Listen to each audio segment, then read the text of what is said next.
enak itu prajurit kalau nggak enak. Kalau rakyat ini keluar kota. waduh, berarti saya siap menghadang di sini. Siapa rokok nawel, no? 14% dari nilai kontrak setelah dikurangi BPH maupun PPN. Proyek yang didapatkan tersangka RA makan malam berikut. Kenapa ya karak? Kemarin mah berdua, kita ngapar di mah. Hidup sehat. Dengan nilai proyek 14,8. Ada yang mukbang. Kemudian proyek Mutias sarana dan prasarana penunjang PAUD integrasi dengan nilai proyek 13,3 miliar dan proyek Mutias penataan lingkungan venue menembak bikin YouTube mukbang dengan nilai proyek 12,9 miliar. Setelah terpilih untuk mengerjakan banyak yang nonton proyek tersebut, tersangka RL diduga ikutin si Wildan aja. Si Wildan kan udah di ini. dengan jumlah sekitar 1 miliar rupiah. Di Adsen. Bagayang bersambut kritikan salah satu warganet terhadap Gubernur Ridwan Kamil terkait pembangunan masjid menjadi sorotan panas di lini masa. Lalu bagaimana seharusnya gaya komunikasi pejabat publik di dunia maya? Kami hadirkan sesaat lagi. Iseng-iseng berhadiah. Mungkin anak mau kayak gitu. Anaknya dan dia saya Apa? Kamu bayar lama baik. Panggil lumayan, gua nggak mau. Ya nolnya nak. Mulai dari menjelajahi air terjun Trisakti yang mempunyai aliran hangat dan dingin, kakaknya abus kan. mengobati masyarakat yang buka terbuka Ekolopor. dan mencicipi olahan unik dari buah kolang kaling. Ya. Bismillah.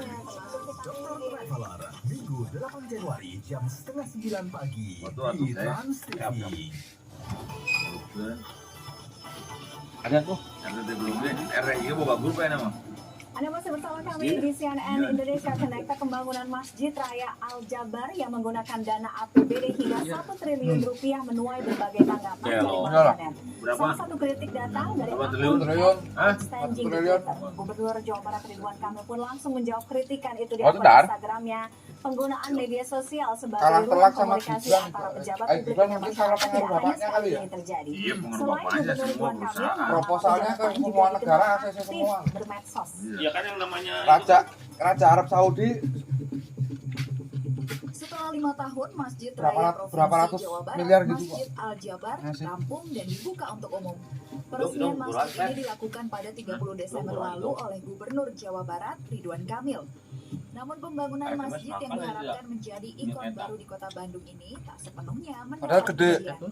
masjid Kritikan bikinan pun Gibran. datang dari warganet soal pembangunan Masjid Al Jabar Solo. menggunakan Dia dana dekat ini APBD apa? Jawa Barat Gede yang Bage, mencapai 1 triliun rupiah.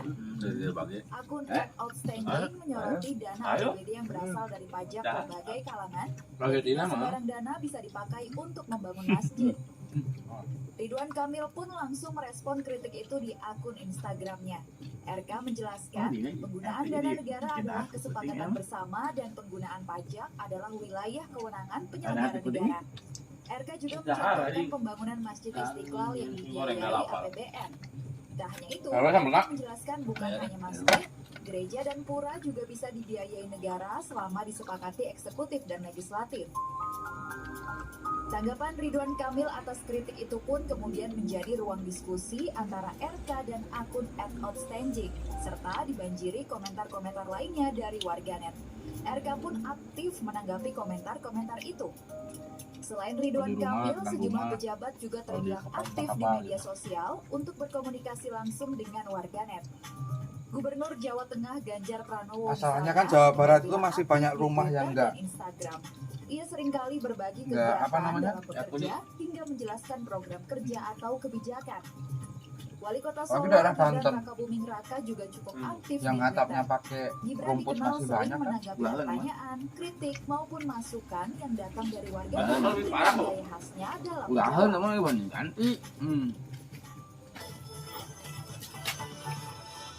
Aku bilang sama Baduy.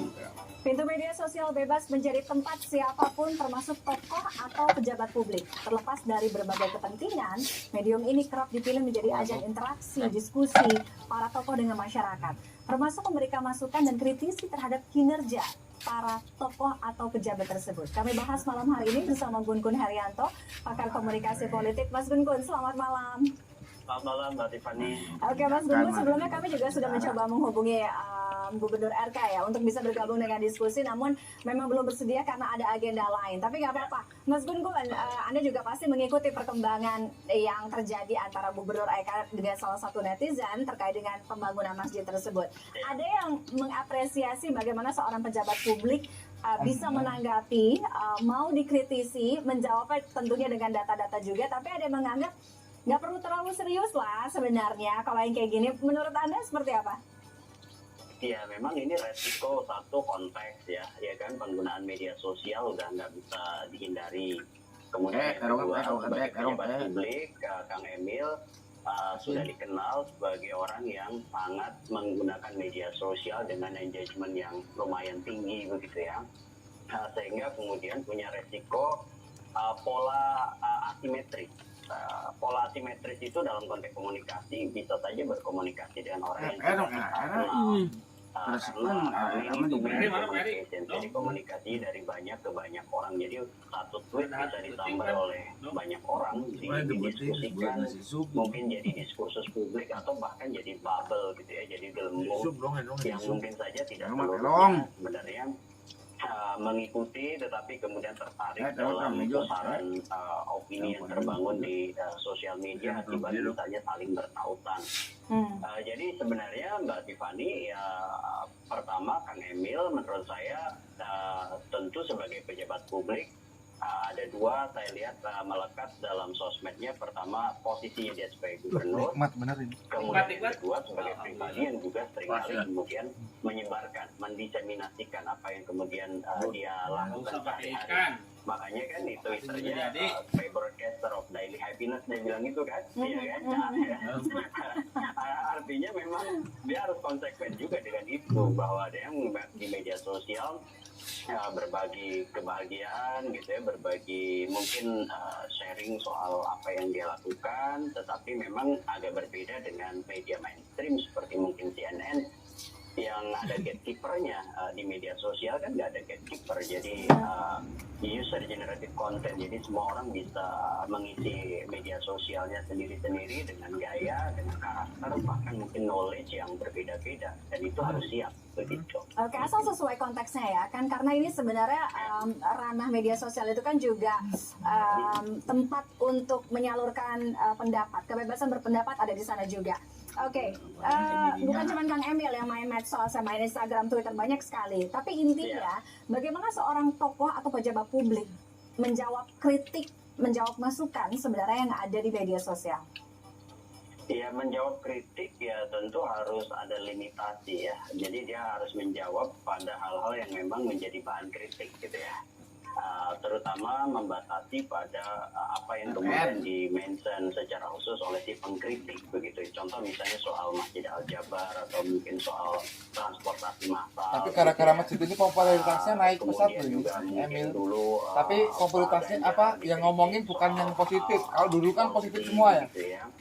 Karena kreatif bikin itu. Sekarang mah negatif, banyak yang negatif. Nah itu satu hal yang memang itu resiko dari posisi pejabat publik dengan jabatannya, dia harus siap mempertanggungjawabkan public policy yang kemudian menjadi sebagai pejabat. Makanya kemudian begini, ada dalam komunikasi itu dikenal konsep atau teori lebih tepatnya manajemen privasi komunikasi.